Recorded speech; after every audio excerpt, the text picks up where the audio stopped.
As Poland defies European values, women resist on streets and online. Marta Gorczynska got in her car and started driving. She didn't have a destination and she passed through Warsaw's mostly deserted streets, but, just before noon last Tuesday, she got a text with directions. Go to Rondo Dmowskiego. Gorczynska, a human rights lawyer, was among a throng of protesters that used their vehicles to defy Poland's lockdown and block the main roundabout in the capital, honking their horns and shouting slogans against a citizens' bill to tighten what are already some of the most restrictive abortion laws anywhere in Europe. Some were holding black umbrellas, a symbol of Poland's abortion rights movement, while others had women's strike posters taped to their windows.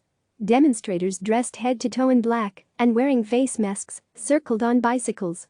Police shouted over megaphones, warning that assemblies were illegal during the pandemic and urging the women to go home. As governments across Europe continue to grapple with the worst healthcare crisis of the modern era, Polish lawmakers debated draft legislation last week that would ban abortion in the case of fetal abnormalities, one of the few remaining circumstances in which the procedure is still allowed in the majority Catholic country. Ultimately, Poland's lower house voted to send the bill to a parliamentary commission for more work.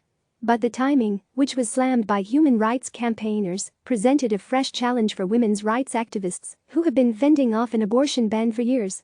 How to protest in the time of coronavirus. We saw this as an attempt by the government to use the lockdown to push for this controversial law because, as history shows, all these attempts of the government to amend the abortion law have always triggered a lot of demonstrations, Gorczynska said, referring to a nationwide Black Monday strike in 2016 that drew millions. If there was no lockdown, thousands of women would have been on the streets. So we were using other tools, especially online ones. Those who couldn't come out found other ways of demonstrating. Protesters rallied around hashtags like Black Protests and Women's Hell on social media, sharing photos of themselves in black and white or holding abortion pills in their palms. Others hung posters from their balconies or went out for their daily exercise with messages of resistance taped to their backs. But the abortion bill is part of a wider problem, according to campaigners and academics, who say that Poland's ruling Nationalist Law and Justice Party, PiS, is using the pandemic to continue chipping away at democracy and tightening its grip on power. What's happening now is the next stage in the destruction of our new democratic state, Anna Maturska-Sosnowska, a political scientist at Warsaw University, told CNN. She pointed to 11th-hour changes to how Poland votes in proposals to extend the length of presidential terms as worrying signs of what's ahead.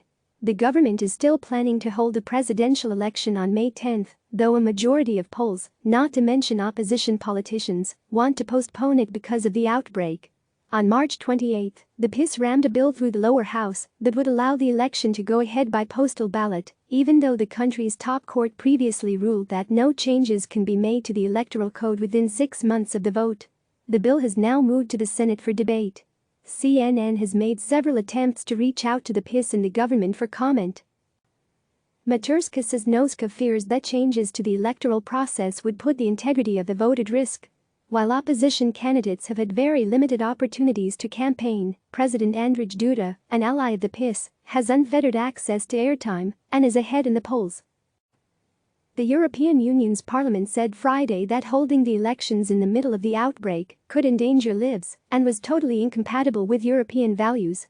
The parliament also singled out Poland's ally Hungary, which recently passed a law allowing Prime Minister Viktor Orban to rule by decree indefinitely, for criticism. The EU triggered Article 7 disciplinary measures against Poland after the PiS launched an assault on the independence of the country's judiciary, but the move has led nowhere. On Monday, opposition lawmakers began talks with politicians from the junior party and the PiS's ruling coalition about delaying the vote, hoping to capitalize on growing divisions in the alliance.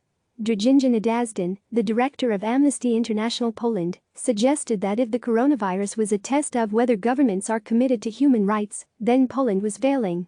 If you want to use the coronavirus as a kind of test to gauge how the government supports human rights, neither Poland's approach to abortion, neither its approach to free and fair elections, nor its approach to the right to health are good signals, Nadazhdin told CNN.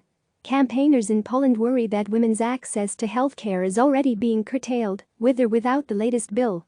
Justyna Wydrinska, an activist with Aborcygny Dream Team, a charity that helps Polish women with access to abortions, says their hotline, which normally receives around 10 calls a day, started ringing off the hook after the government announced border closures to stop the spread of the virus. Many of the callers were concerned that they would no longer be able to obtain abortion pills, which are illegal in Poland, and others feared they would not be able to reach clinics abroad in time to have procedures. Abortions in Poland are only permitted in the case of some fetal abnormalities, rape, incest or a threat to the mother's health. And even in cases when an abortion is allowed, many Polish women still struggle to find hospitals that will perform the procedure. Wydrinska was assisting one woman who had to cross the Polish border by foot into Germany, where she caught a train to Berlin and then flew to the UK. After the journey to London, she had an ultrasound and decided not to go through with the procedure. It's incredibly stressful, Wydrinska said, adding that European countries who previously assisted with abortion procedures have told the charity they can no longer provide services to foreigners. What can we say to them? We hope it's not the end of the story. And Poland isn't alone. Women's access to abortion has become one of many healthcare provisions thrown into jeopardy globally. In several U.S. states, lawmakers have tried to introduce new restrictions on abortion, citing public health concerns. Some Republican governors, including Greg Abbott in Texas, have argued that abortion is a non-essential medical procedure and should be delayed during the pandemic to conserve personal protective equipment and other life-saving gear. Critics have accused these states of exploiting the coronavirus crisis to limit women's access to abortion, and the bans have ended up in the courts. When it comes to women's rights in Poland, protesters there say they'll continue to fight, lockdown or not. It was even more important to show our strength, to show solidarity, and to show that this lockdown doesn't mean that we have our hands tied, Gorczynska said. Click subscribe to receive the latest news.